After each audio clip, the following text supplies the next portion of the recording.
Empangan hidroelektrik Murum, empangan kedua terbesar di Sarawak, dijangka beroperasi sepenuhnya pada suku kedua tahun hadapan. 4,500 megawatt tenaga akan dibekalkan kepada pelanggannya di koridor tenaga boleh diperbaharui Sarawak, skor fasa 1. Arafi Igad ada butirannya. Air di empangan jenis graviti konkrit padat penggiling atau lebih dikenali sebagai RCC ini mula ditakung sejak September tahun lalu. Ketika ini, takungan berada pada ketinggian 540.72 meter atas paras laut. Projek mega milik Sarawak Energy Berhad SEB, milik penuh Kerajaan Negeri Sarawak, dijangka beroperasi mengikut jadual yang ditetapkan. Murum is progressing very well according to schedule. There are 4 turbines installed in Murum. 2 turbines have been tested and ready to be put on lot already, and the other 2 will be fully commissioned by the second quarter of 2015. Setiap turbin berupaya menjana 236 megawatt dengan jumlah keseluruhan 944 megawatt. Sebaik beroperasi sepenuhnya kelak, tenaga elektrik di Sarawak akan meliputi 75% daripada tenaga hidro dan 25% arang batu dan gas. Ia akan mengukuhkan lagi keperluan tenaga bagi memenuhi agenda pembangunan negeri. Tenaga dari Murum juga akan mula dieksport ke Kalimantan Barat bermula tahun hadapan. Projek bernilai RM4 bilion ini mempunyai terowong berkembar sepanjang 2.7 km.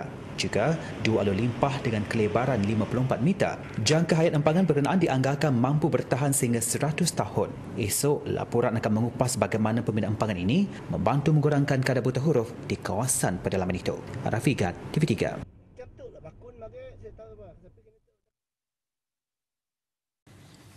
Bertemu kembali. Berdasarkan kajian etnografi kontemporari pada tahun 2009, seramai 517 masyarakat Penan di Murum tidak bersekolah atas pelbagai kekangan, termasuk lokasi yang terpencil. Namun, pembinaan empangan Murum pada tahun 2008 memberi sinar kepada mereka hasil program literasi yang dijalankan. Wartawan Arafi Igad ada laporannya. Belituhui 22 tahun penduduk Long Wat di penempatan Semula Tekulang tidak pernah pergi ke sekolah. Dia yang baru melahirkan anak ketiga 2 bulan lalu, kini boleh menulis dan mengeja nama sendiri. Ia selepas menyertai program literasi yang dikenalikan oleh Sarawak Energy Berhad dan Pertubuhan Pembangunan Wanita dan Keluarga Sarawak. Ya, jauh dan juga tidak ada transport antar. Kalau jalan kami dulu tu tidak dapat, memang jauh lah, tidak dapat pergi sana. Program berkenaan diperkenalkan pada tahun 2012 bagi mengurangkan kadar buta huruf dalam kalangan masyarakat Penan Murum. The way we do it is we select some of the communities, ladies and guys who have been to school before, a few years of education or completed primary 6, they become facilitator, meaning that they are trainers.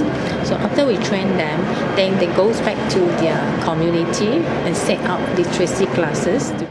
Kelas diadakan 3 kali seminggu pada waktu malam. Selain membaca dan menulis, peserta turut diajar mengira, sasiah diri serta tentang kebersihan dan kesihatan diri, termasuk bercucuk tanam.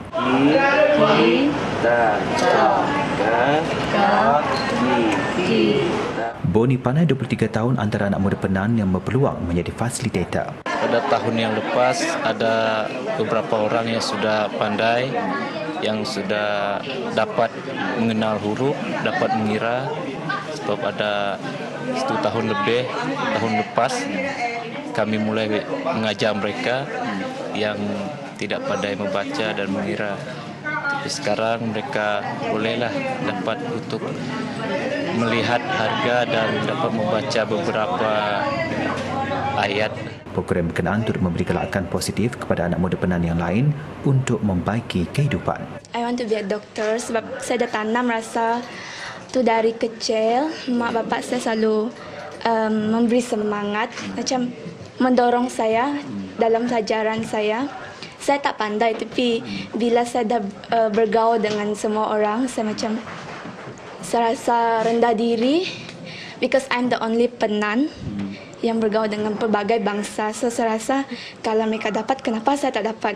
Pembinaan empangan Murum telah berjaya meningkatkan taraf sosioekonomi penduduk yang terjejas.